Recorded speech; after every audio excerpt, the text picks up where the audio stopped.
for Peter Kowalewski. My rank was PFC. Approximately about two or 3 weeks before I left Korea, a group of us, since they stopped rotating the soldiers who had their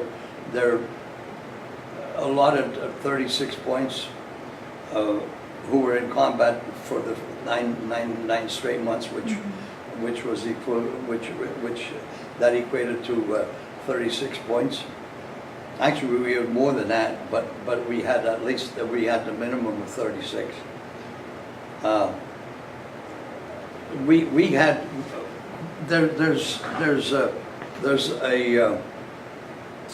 an officer in the service, they call him the IG, and that stands for Inspector General.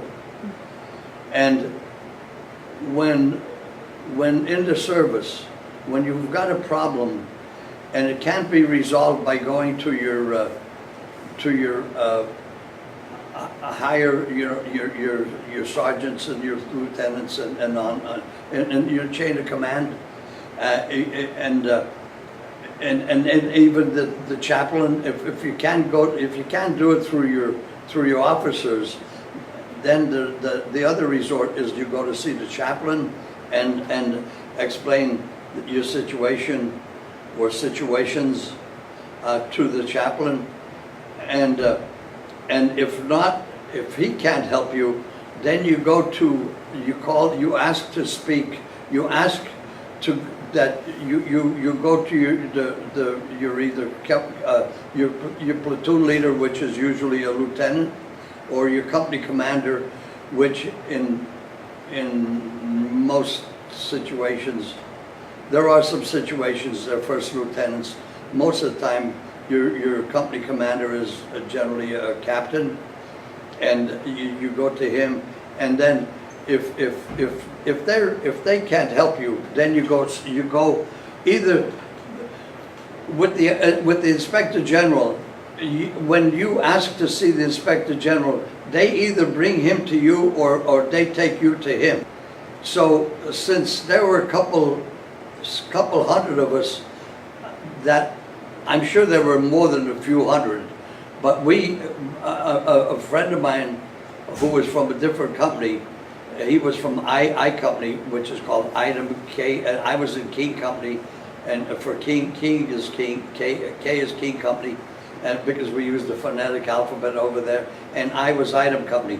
So when I went to see my friend, and I says, Louis, I said, they're really jerking us around. I probably didn't use that terminology though. And I said, let's go to we've tried to. We don't have any other options left except to march on the IG, and that's a pretty serious situation. However, we didn't disobey any orders or anything. It wasn't a revolution, and because again, we just took it upon ourselves because they didn't bring the IG to us nor us to him. So we figured one Sunday while in training, and it was a Sunday, and some guys went to church, others didn't, and we were. A lot of us were churchgoers because we sure needed the good Lord at that time, because he certainly helped us get through. But we marched on the IG. There were about 200 or 300 of us, and we did it in what they call a column of deuces. A column of two men. Two and two, in other words, two followed the other two, and we had a big line in behind us, and Louis and I were at the beginning of the column, and when we started out, and we probably at that time probably walked a few miles, and we were only walking possibly maybe half hour or 45 minutes.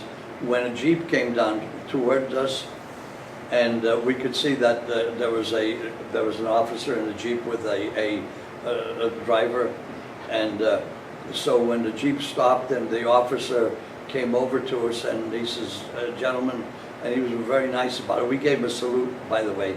He was a major, and naturally we snapped to attention. We stopped to call him. We snapped to attention, and we saluted him, and he returned the salute, and in a very nice manner, he asked us where we were going, and we said, "Sir, we're marching on the IG." Well, at that time, you could see a look of, a concern or consternation on his face, because that was pretty tough. That was a pretty bad situation. I imagine we were probably maybe the first soldiers that had ever done it in Korea, and so he asked if we would halt our column, which naturally we couldn't refuse him, because you can't disobey, direct order. I mean, he could have really been a hard head, and says, "Look," he says, "I want you to just stay right where you're at." But he was very nice about it. So he said, "Look," he said, "I'll be back in 15 minutes or a half hour or so," and gave him a salute, and he in turn got in his Jeep, and he went the opposite way. He went back to our respective outfit, because he asked us what companies we were coming from, and we told him we were coming from King Company and Item Company, so he got in his Jeep, went back to the company. I don't know whether he checked with both of them, but he came back probably in 15-20 minutes, and he says, "Gentlemen," and he says, I'd really appreciate." He says, "I can guarantee you that if you go back to your outfits, to your respective outfits, your respective companies, I can promise you that the Inspector General will be back here this afternoon." And naturally, we had to take him on his word. Naturally, we would have been pretty. It wouldn't have been, it wouldn't have been the right thing to do not to believe him. So what we did was we turned around, we got our column back, and we turned around, we walked back to our respective companies, and within a couple hours, the Inspector General came and he met with us, and he came to our outfits, one of our companies, I guess it was King Company, and the guys from Item Company, and I don't know if there are any other, maybe Love Company, but so we got together and we aired our grievances. Well, a couple of things were happening. One thing was the fact that we were not being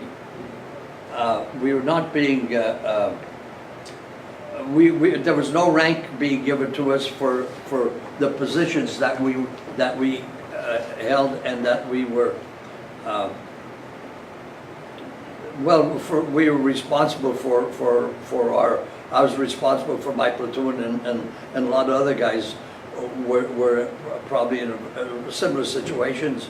I know my friend Louis was, and then they, in addition to that, they weren't giving us rank. They stopped promoting anybody. They stopped sending. They stopped rotating anybody, and really, again, as I indicated, the criteria was 36 points, and then also what had happened is that the food we were. Well, I wasn't one of them, but a lot of guys had big problems with their boots. Their boots were breaking down on them, and they weren't replacing the boots, and they weren't feeding us properly. They weren't giving us enough food. So he heard us. He listened to everybody's requests, fears. And we were also worried that our outfits, our respective outfits, were going to go back up on line again because we were in the rear area for about 2 months, and it was about time that our outfits, our regiment went back up on line and replaced another regiment or different battalions. And so within, well, at that time, I got to mention this, I want to mention this in this interview. The Inspector General, his word was good. And within a week to 2 weeks, we started to get notices for our rotation. Excuse me. And they called there are two when in GI terms, if you got a small R, that was a 5-day rest and recuperation over to Japan, and if you got the big R, that was your return home and return to the States.